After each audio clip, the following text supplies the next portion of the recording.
O lobisomem da igreja. Era começo de quaresma e a gente morava no interior. Teríamos que andar por cerca de 2 quilômetros até a igreja de nossa comunidade. A estrada era sem luz, pois ainda não tinha chegado até aqui. Minha falecida mãe sempre pedia que todos fôssemos com ela. E como sendo religioso, todos iríamos sem pestanejar. Nessa estrada tinha um mata-burro, que é um buraco de mais ou menos 1 metro de profundidade, com estacas de concretos atravessadas. Justamente nesse lugar, a mata ao lado era bem fechada. Nesse ponto, quando a gente estava passando, meu irmão mais velho, Pedro, viu que dentro da mata tinha alguém deitado no chão, espojando igual ao burro. Minha mãe, por-se bem entendida de todas as crenças e criaturas, já sabia e pediu que todos ficássemos juntos e andássemos mais rápido. Já estava chegando próximo à comunidade onde se encontrava a igreja. Então corremos e já tinha várias e várias pessoas, tantas que mal cabiam dentro da igreja. Minha mãe foi até o padre, que estava fora fazendo os preparativos do início da missa, e falou o que viu. O padre rapidamente foi até o começo da estrada e apontou o crucifixo e falou: "Seja você quem for, por mais perigoso que seja, Nossa Senhora irá te afastar de nós e não nos causará nenhum mal." O padre fez o sinal da cruz, mais uma vez ele jogou um pouco de água benta e voltou e começou a missa. Já perto do término, mesmo com as vozes altas, todos se calaram ao ouvir um uivo tão alto que fez até o padre se ajoelhar. As pessoas que estavam dentro da igreja ficaram quietas, mas aquela multidão no lado de fora começou a falar alto e gritar, pedindo socorro e rezando. Nós saímos para ver o que era que tinha na estrada e vinha devagar uma criatura enorme, de olhos brilhantes e muito alto. Aquela besta chegou onde o padre jogou a água benta e olhou para todos e continuou. Aquela coisa soltou uma espécie de urro que fez todos correrem de medo. E com a euforia da besta, ficou louca e começou a correr para a frente da igreja. Ameaçou entrar, mas quando chegou na porta e olhou para o altar, viu as imagens e o crucifixo. Na mesma hora, aquela besta urrou e saiu correndo berrando, como se tivesse queimado os olhos. Depois daquela noite, foi suspenso as missas até o final da quaresma. Todas as noites, as pessoas desavisadas viam um senhor de idade entrar na mata, em frente ao mata-burro. Ele tira toda a sua roupa e se rola no chão. Depois começa a gritar e correr para dentro do mato. Minutos depois, a besta aparece. Foi assim até o fim da quaresma, quando começaram a estalar os postes de luzes.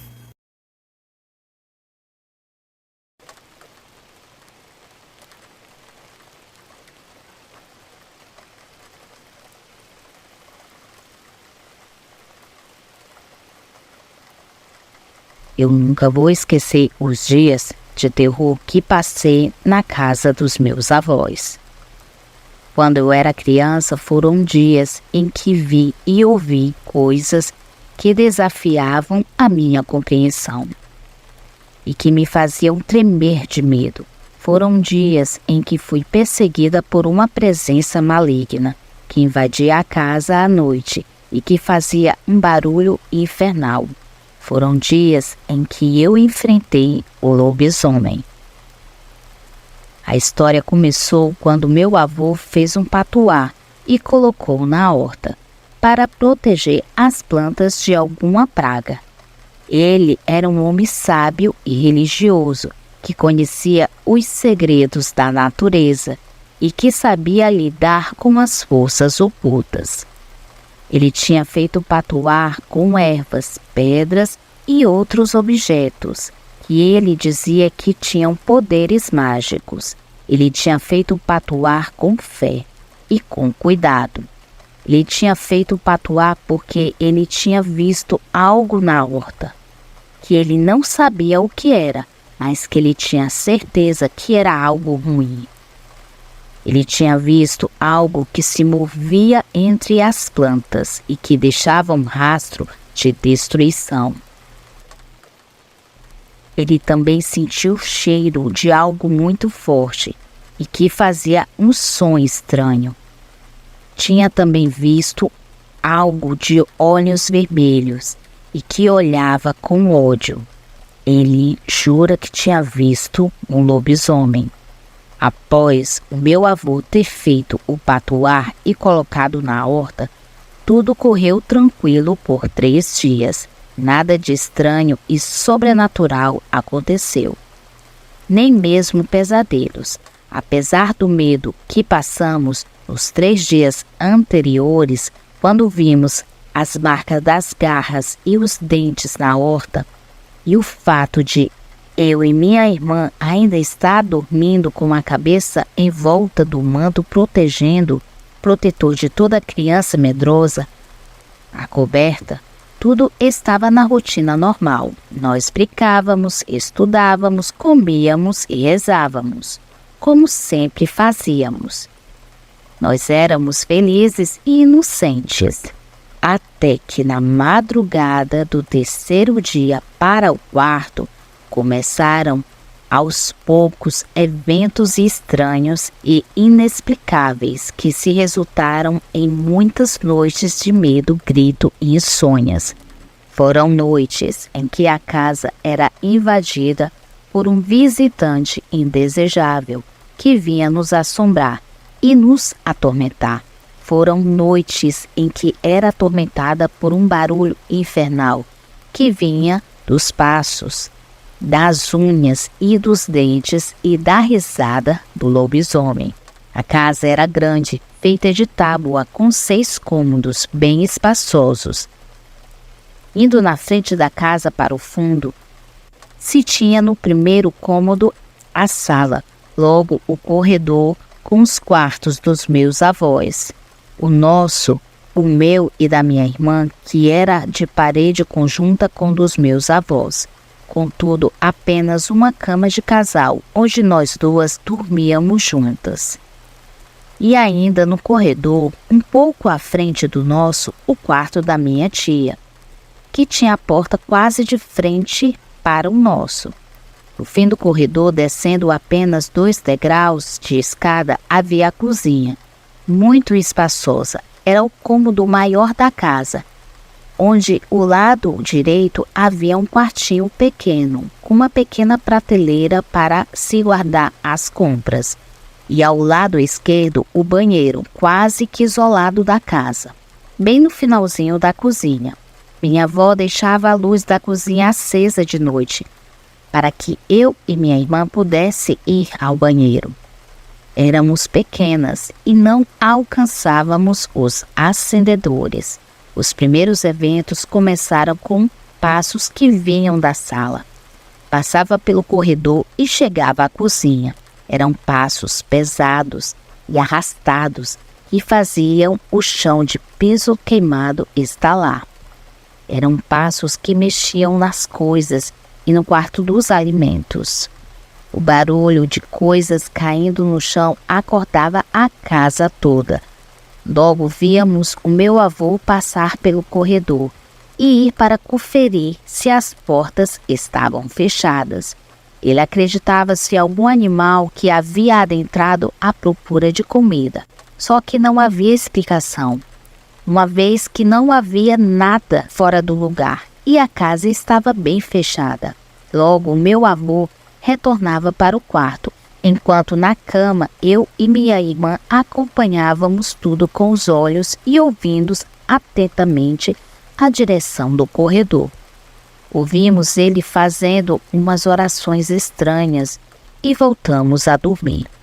Não se passava muito tempo e logo os passos voltaram, fazendo ruídos no chão de piso queimado. Era um som semelhante que algo que produz um cachorro ao andar em um piso com unhas grandes, como se as unhas ou algo pontiagudo raspasse lentamente o chão, conforme se aproximando os passos do corredor.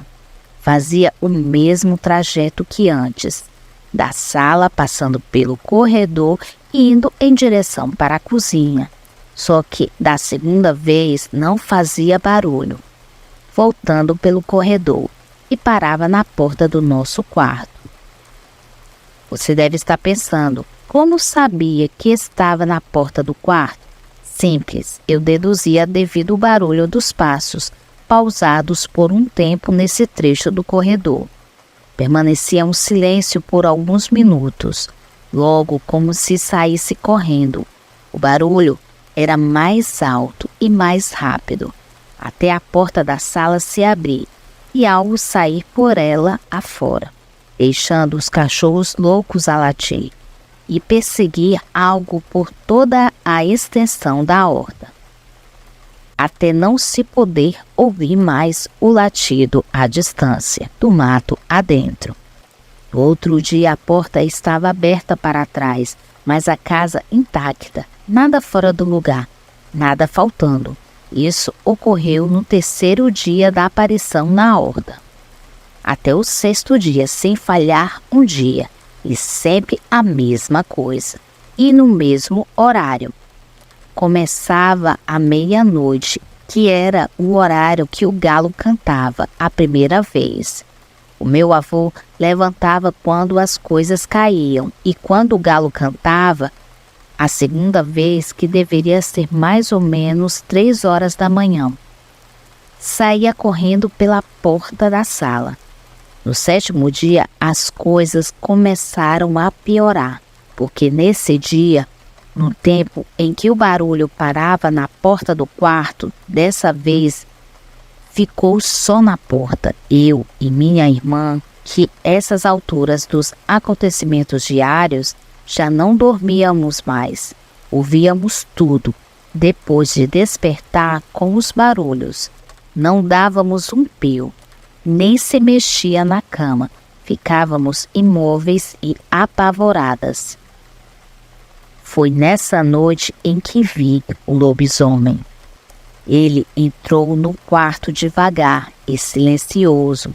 Ele se aproximou da cama lentamente e cuidadosamente. Ele se debruçou sobre nós, curiosamente e malicioso. Ele nos olhou nos olhos fixamente e faminto. Ele nos cheirou o pescoço suavemente e sedento, e mostrou os dentes brilhantes e cruéis. Ele era um lobisomem. Eu gritei, e eu não tinha mais o que fazer. Eu gritei por socorro e por misericórdia. Eu gritei por Deus e por minha avó. Eu gritei tão alto que todos na casa acordaram e vieram ver o que estava acontecendo. Eles me viram na cama e me perguntaram o que eu tinha. Eles não viram o lobisomem porque ele já tinha fugido. Eles não ouviram o lobisomem porque ele já tinha se calado. Eles não sentiram o lobisomem porque ele já tinha fugido.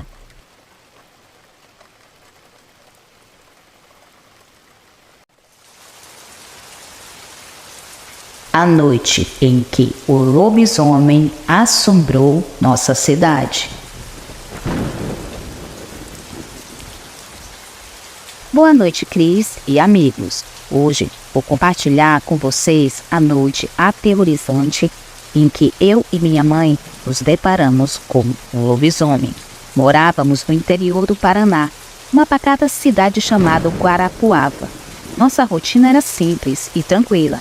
Sempre nos recolhíamos cedo para dormir. No entanto, em uma noite do ano de 2003, mudou tudo. Fomos despertados abruptamente por gritos desesperados que ecoavam pela noite. Minha mãe, a quem chamarei de Maria, abriu a janela para tentar descobrir de onde vinham os gritos. Foi então que ouvimos grunhidos, roncos e avistamos uma criatura que se movia de quatro, como um cachorro, mas era muito maior. Maria fechou rapidamente a janela e, pelas frestas, continuávamos observando. A criatura era horrenda, com pernas estranhas e pouco pelos no corpo. Passou bem perto da nossa janela e seguiu em direção à casa vizinha. Para alcançar o quintal, a criatura se levantou e ficou de pé. Foi a coisa mais assustadora que já vimos. Maria gritou de medo e a criatura se virou para nós, uivando de uma maneira que fez o nosso sangue gelar. Fechamos a janela e Maria começou a rezar. Eu, com apenas 11 anos, estava curiosa e queria ver a criatura novamente. Mas Maria me repreendeu para que eu ficasse quieta. De repente, o cachorro do vizinho, que estava amarrado, começou a latir freneticamente. Em seguida, tudo ficou em silêncio. Eu adormeci, mas não sei se Maria conseguiu dormir naquela noite. Ao amanhecer, descobrimos que a criatura havia entrado na varanda da casa de onde vieram os latidos. O cachorro do vizinho, um pastor alemão chamado Balu, estava retalhado. Foi uma tristeza ver o Balu naquele estado. A notícia se espalhou pela cidade e muitas pessoas afirmaram ter visto a criatura. Desde aquela noite, sempre que ouço alguém dizer lobisomens não existem, lembro-me daquela noite em que o lobisomem assombrou nossa cidade.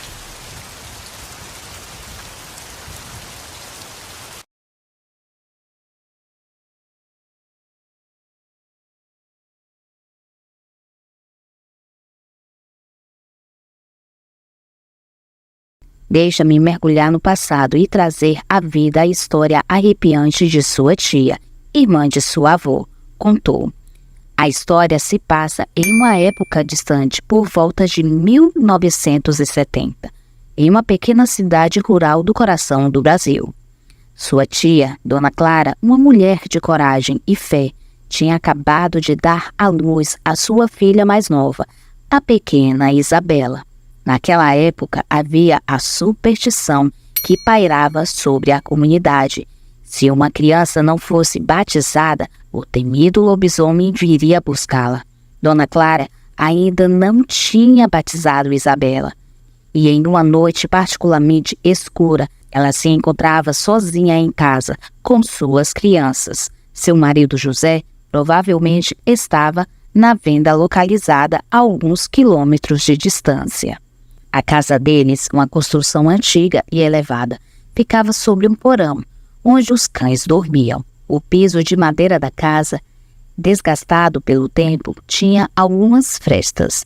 Naquela noite, os cães começaram a latir furiosamente, enchendo o ar com um sentimento de medo e apreensão. À medida em que os latidos foram diminuindo, Dona Clara, olhando através de uma das frestas do assoalho, viu uma criatura grande e peluda, silenciando os cães com um gesto de shh, colocando o dedo indicador sobre os lábios. Em um piscar de olhos, a criatura saiu correndo do porão e desapareceu na escuridão. Convencida de que o lobisomem tinha vindo buscar a pequena Isabela naquela noite, Dona Clara correu para providenciar o batizado da menina. A partir daquele dia, a história do encontro com o lobisomem se tornou uma lenda na família, passada de geração em geração.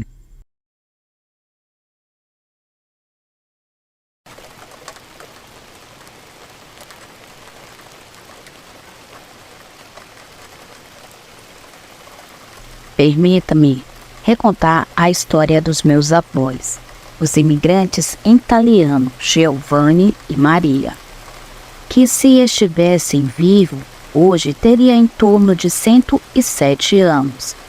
Eles sempre viveram em uma fazenda isolada na região rural de Cocal do Sul, uma cidade encantadora do sul do Brasil.